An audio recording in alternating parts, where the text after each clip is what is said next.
Hello and welcome to today's episode of ACROSS the Bifrost, the Mighty Thor podcast, where we explore the world of Marvel's Mighty Thor. My name is Ryan Doze. I am your host today, and we have an awesome double feature in store for you today. We are going to talk all about the third episode of Marvel's What If series, now on Disney+.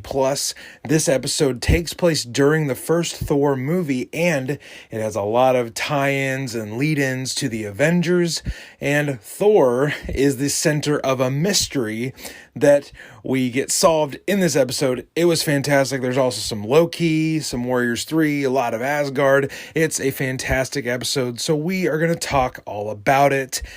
And also, we're going to talk about the newest issue of Thor from Marvel Comics, written by Donny Cates. If you are out there and you are enjoying this current run of Thor, let me know. Reach out to us at Mighty Thor Podcast on Instagram. We would love to talk to you about the issue, but today we are going to review it on the show. So we're going to do those two things, and later on in the show, we will talk to you about how you can support the show further just from where you're at right now. We would love to talk to you about that, but let's get to our double feature first.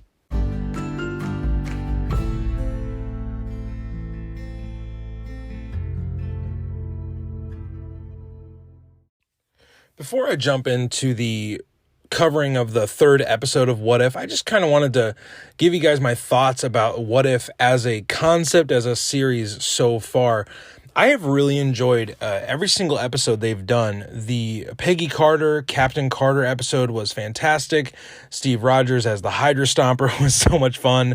And getting to see Red Skull bring in a giant monster that immediately takes him out, and then Peggy has to take care of the monster. That was just an awesome, kind of an action episode. It was very action heavy. Really enjoyed that episode. And then the I'll be honest, guys, an emotional episode 2 with Chadwick Boseman's last performance as T'Challa. He is actually Star-Lord in the second episode of the What If series. It was I had mixed emotions about it. I was really happy that he got to play the character in some form one last time, but it really just stinks that he's gone. And actually, as of the recording of that I'm doing this right now, it is the 1-year anniversary of his passing. So definitely the second episode is different and significant in its own way. I think that is a great performance from him, just to embody a character in T'Challa that he's not the Black Panther in this episode, so he has to kind of play different aspects of Star-Lord's personality, more the Peter Quill cockiness and the confidence, but also be that resolute, very wise and knowledgeable T'Challa side as well. I thought it was a really good performance, and I've really enjoyed the series as a whole. I hope if you've been able to watch all the 3 episodes that have posted by now, that you've enjoyed them. Really, I just think this series it opens up the bag on so many different things, and that's what it's designed to do. It's literally to make us as fans ponder the question, what if? Uatu says it in every episode, that the purpose of these multiverses and the prism of time shattering is that we ponder the question, what if? And I think the series has done a really great job of that so far. But we come to the third episode. The third episode is entitled, What If the World Lost Its Mightiest Heroes? So right away, we know that this involves the Avengers, and the events of this episode take place during the Phase 1 movies, Iron Man 2, The Incredible Hulk, and for our purposes here today, the original Thor film. All of these films actually take place within the same week. The episode of What If is structured that way, that we go from Monday to Friday. And the basic premise of the episode is we see the unfolding of a mystery. We see several different candidates of the initial Avengers Initiative that Nick Fury puts together through S.H.I.E.L.D. These Avengers Initiative recruits go, they end up getting murdered in very mysterious and shady ways. So the episode actually opens up with Tony Stark dying, just as Natasha Romanoff and Nick Fury have come to help him with something. They actually end up, Natasha unwittingly ends up murdering Tony in some way that is cleared up for us later on in the episode.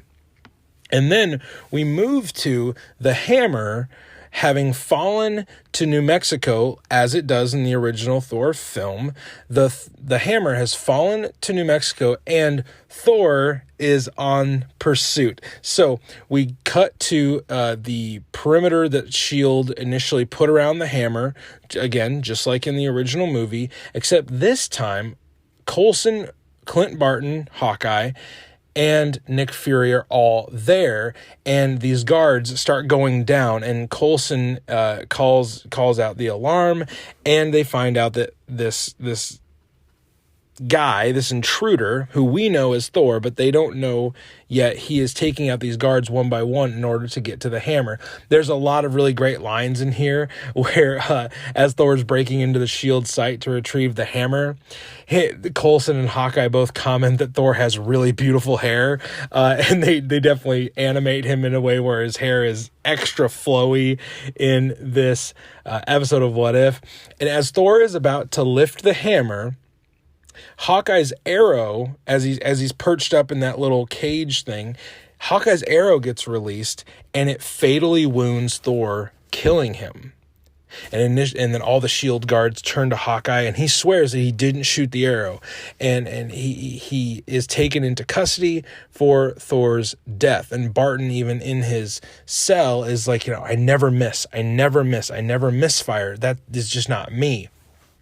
Now, I knew because of the title of the episode that the Avengers were going to be eliminated in some way. So the death of Thor was expected, but it definitely did draw me in and ask more questions.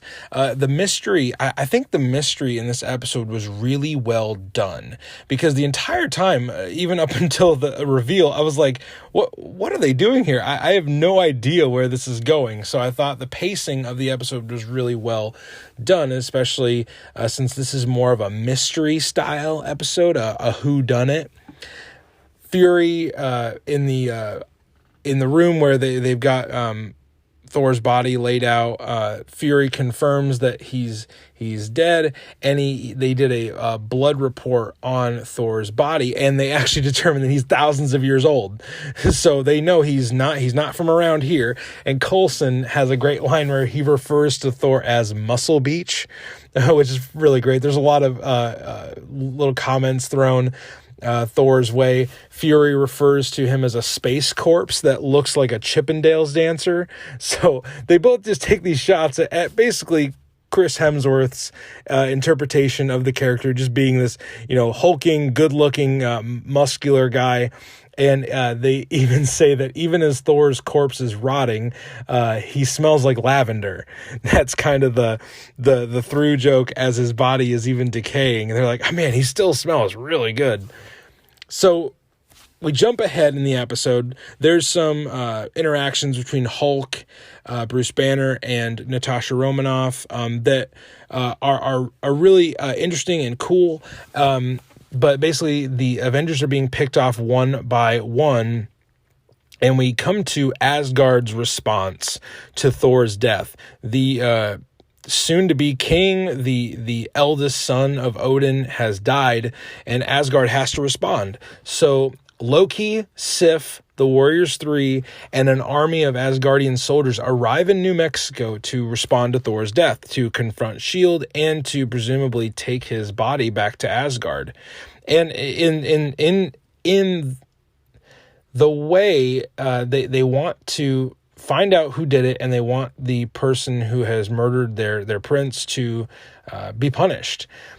It's really interesting to see Loki in a leadership role here, because normally you would think Thor would be the guy leading these style of missions, and Loki is very much more the diplomat. So Loki is he's definitely suited for this leadership role, but in a very different way from Thor.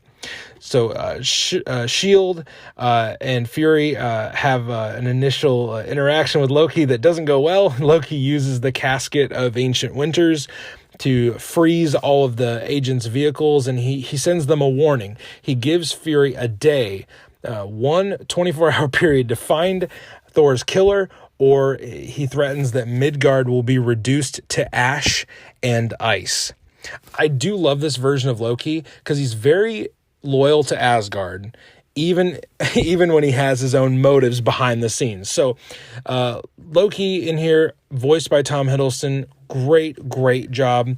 And we come to a part in the episode where Black Widow has been taken out, but before she's taken out, she figures out that the person picking off all the members of the Avengers Initiative is Hank Pym. And the reason that Hank Pym is trying to take out the Avengers is because his daughter, Hope Van Dyne, who was a former S.H.I.E.L.D. agent, died in the line of duty. So Hank Pym is behind all these murders. He's getting revenge on S.H.I.E.L.D. and Fury for the death of his daughter. And Fury goes to Loki. As the 24 hours are elapsing, Fury goes to Loki and he presents a plan that we don't get to hear or see, but they devise a scheme together. So Fury lures Pym to Hope's graveside, and the two get in this heated conversation. Michael Douglas as Hank Pym is phenomenal in this episode. He's so angry and bitter, and it's a really interesting side of his acting that you get to see in this episode. It's really great. Little do we know, though, that Loki is in this scene. Loki is disguised as Fury. So the dialogue here is stellar. And if you have a chance, rewatch the scene and remember that it's not Fury talking to Hank Pym. It's actually Loki talking to Hank Pym. There's this arrogance, this smugness, this desire for revenge for his brother's death. It's really a fantastic scene, and the dialogue is great. Also, hearing Samuel L. Jackson say low-key style lines is just phenomenal. He's not really as cool and calm as Samuel Jackson usually is. He's much more brash and arrogant. It's really great. Loki as Nick Fury fights Pym. He slaps him out of the air. He also he's just a step ahead of Pym. No matter where they are in the fight, Pym really doesn't get the upper hand ever. Loki confuses him with illusions. At one point, the graveyard is completely filled with Nick Fury illusions. The fight is, needless to say, hilariously one-sided. And there comes a point where Hank Pym asks if Fury cared about any of them. And then Loki, as Fury, says, "Oh, I don't care about any of them." And you truly believe it. Loki does not care about anybody else but himself, and it fits his personality to a T. Pym gets frozen in midair, presumably by the casket, and he's captured, and the S.H.I.E.L.D. agents swarm in to take Pym into custody. And Pym actually refers to Loki as the goth kid, which is, I thought that was a great little way to jab at Loki. Now, Fury says to Loki, "Take your hammer and get off my planet." Loki has a different plan. Loki thinks he should stick around a little bit longer, and then they go to the next day, the last day of the episode, Friday, and Loki has subjected the entire Earth in one day. We're shown glimpses of the whole Earth reacting to Loki's takeover. Loki gives us the familiar speech that we know, that humanity craves subjugation, and Loki says that he's here to help humanity fulfill its destiny. Fury goes on a recovery mission to get Steve Rogers and Captain Marvel so that they can fight back against Loki's tyranny. And then we're kind of just left on this cliffhanger. Most of the original Avengers are dead at the end of this episode, and Loki has already taken over. It's kind of interesting to see in this episode, Loki wins in the end. He actually gets everything he wanted, and Fury is the one that's on his heels having to react to it. I thought it was a really, really great episode. I really hope they follow up with this, possibly in season 2. Maybe they'll do the second part of this arc, Really enjoyed this episode. There's lots of Asgardian goodness throughout this episode. Loki is weirdly at the center of this episode, definitely towards the climactic fight of the episode. A lot of really funny references, that really refreshing uses of old lines that we've known. It's cool to see how the events of the original Thor could have played out really differently. This was our first real glimpse of Asgardians in the show, and I really can't wait for them to show up again. That is my thoughts on the third episode of What If. I thought it was a really good use of the characters, and we found out at the end who killed Thor. Hank Pym, of all people. He was responsible for Barton's arrow going through Thor's chest, so we blame Hank Pym on this third episode of What If for killing our favorite god of thunder. Man, I really hope we get to see more of Thor. I think we actually are going to get to see more of Thor in What If. It'll be an awesome episode, I'm sure.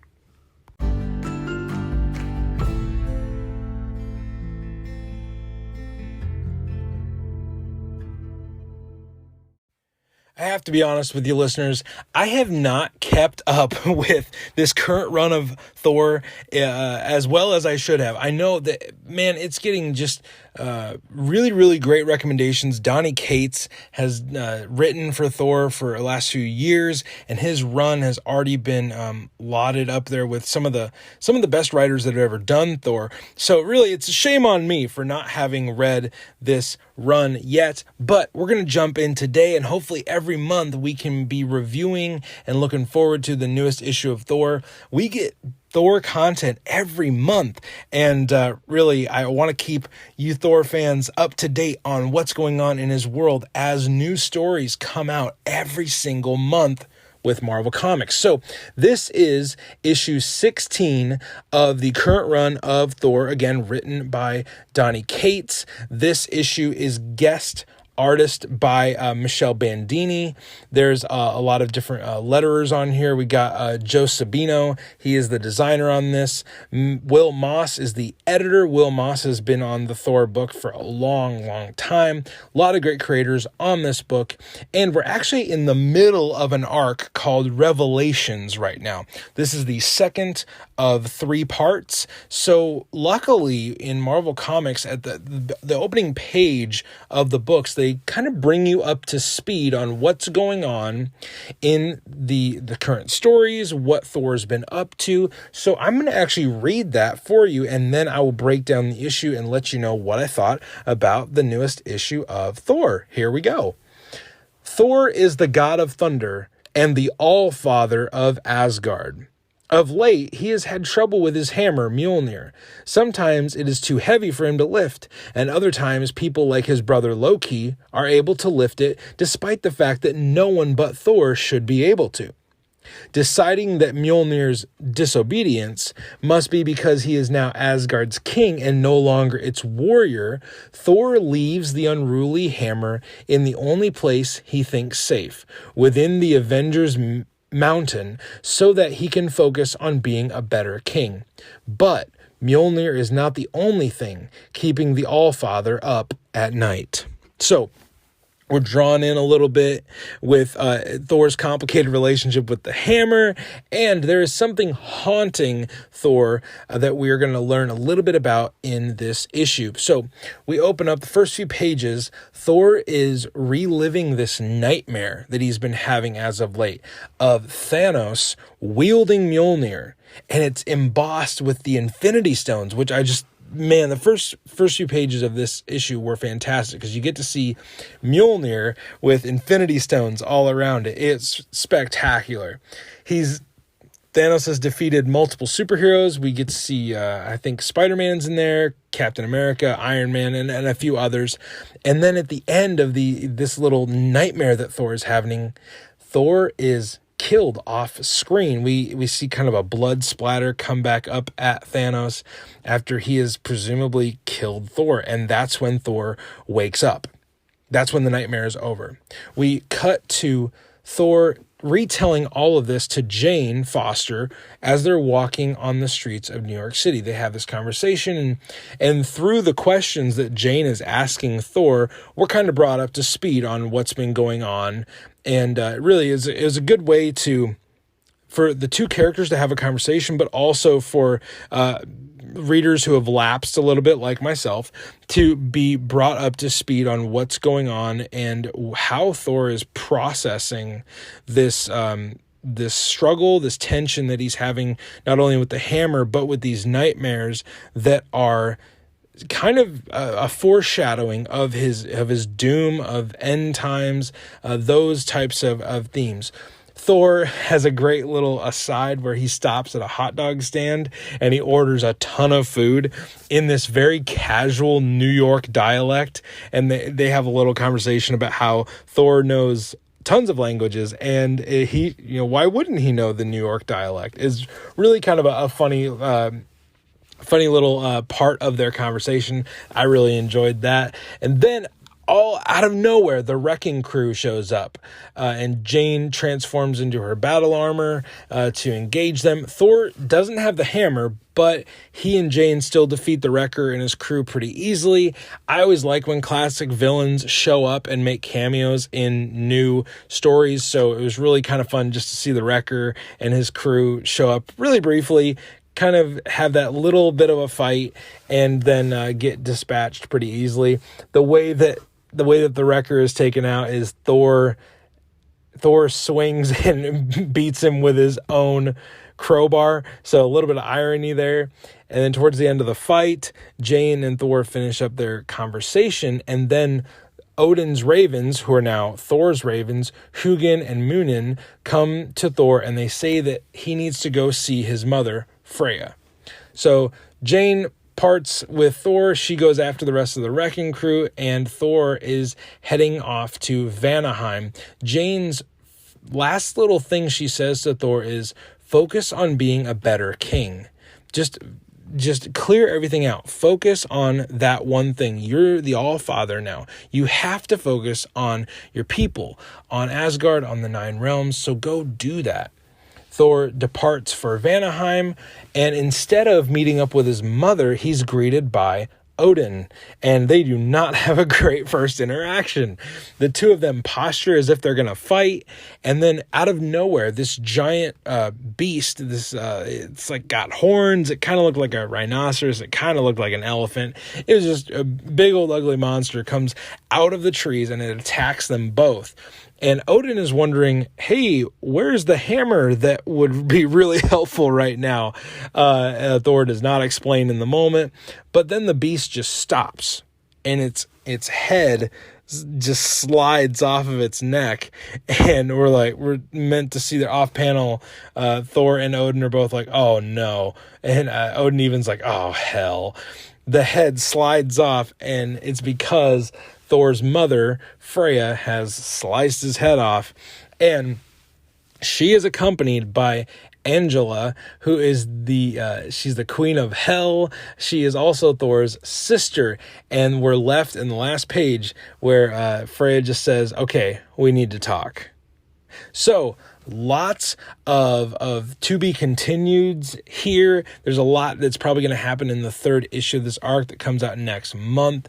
But I thought this issue was a really good, really simple story. Even for me, being a kind of a lapsed person when it comes to keeping up with the current issues of Thor, I really enjoyed it because it was a kind of a fade in to this story for me. I definitely need to go back and catch up on the rest of Donny Cates' run on Thor, but I really liked this issue, and I can't wait to see what happens next month. The preview art for it is Thor walking away from Mjolnir, so maybe something happens with Mjolnir in the third episode. I can't wait to see what this conversation they need to have with Thor's mom and Odin and Angela. Like, I can't wait to see what happens with that. Surely something has got to happen with these nightmares that Thor is having. Also, when does Thanos get this hammer? When does Thanos get Mjolnir and kind of, trick it out with all the Infinity Stones?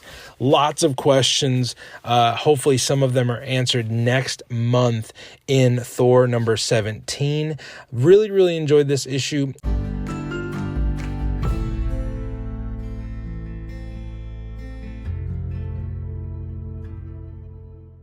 That does it for the show today, everybody. I hope you enjoyed our look at the third episode of Marvel's What If and the question of who killed Thor. It was Hank Pym, that dastardly Ant-Man, and our look at the 16th issue of Donny Cates's run on Thor in Marvel Comics. It was a great issue setting up the last part of the Revelations storyline. So hope you enjoyed those two deep dives. If you want to go support the show further, please go to iTunes, rate and review the show there. Also on Spotify, you can follow us, subscribe on both of those so you never miss an episode of Across the Bifrost when it goes up in our feed for the podcast. And until we see you again aboard the Rainbow Bridge, don't forget to stay worthy.